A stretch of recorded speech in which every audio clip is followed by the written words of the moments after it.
Allô les mamans, dans cette capsule-là, on va regarder quel exercice on va faire en deuxième pour travailler notre plancher pelvien, mais cette fois-ci, on va travailler un peu plus en vitesse pour arriver à avoir un mouvement qui va être plus coordonné, ce qui va permettre de retenir les fuites.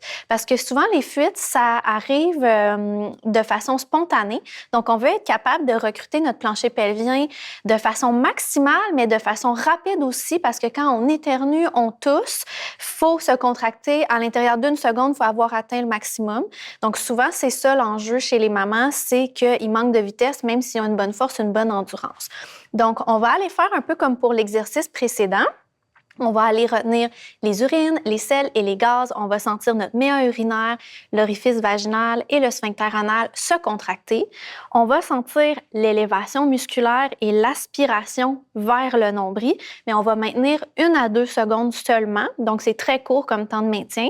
Et on va relâcher ensuite pour 1 à 2 secondes, puis on va enchaîner les contractions maintenues pour 1 à 2 secondes, repos pour 1 à 2 secondes, puis on y va de façon coordonnée pendant 10 répétitions.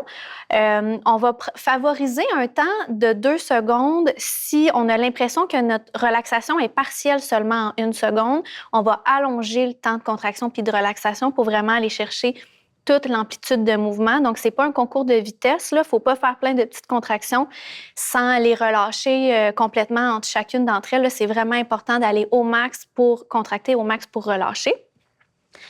Comme pour l'exercice précédent, on va progresser la difficulté de l'exercice avec le positionnement. Donc, on va débuter en position couchée, qui est notre position plus facile vu que le muscle travaille un peu plus à l'horizontale.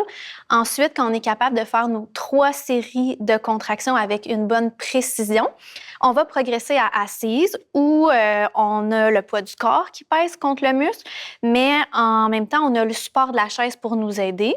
Quand on va être capable de faire nos 3 séries de 10 contractions avec une bonne précision, on va être prête à progresser à la position debout. Donc, ça serait idéalement à pratiquer à tous les jours. Donc, je vous souhaite une bonne pratique, puis on se retrouve dans la prochaine capsule pour parler des exercices d'abdominaux.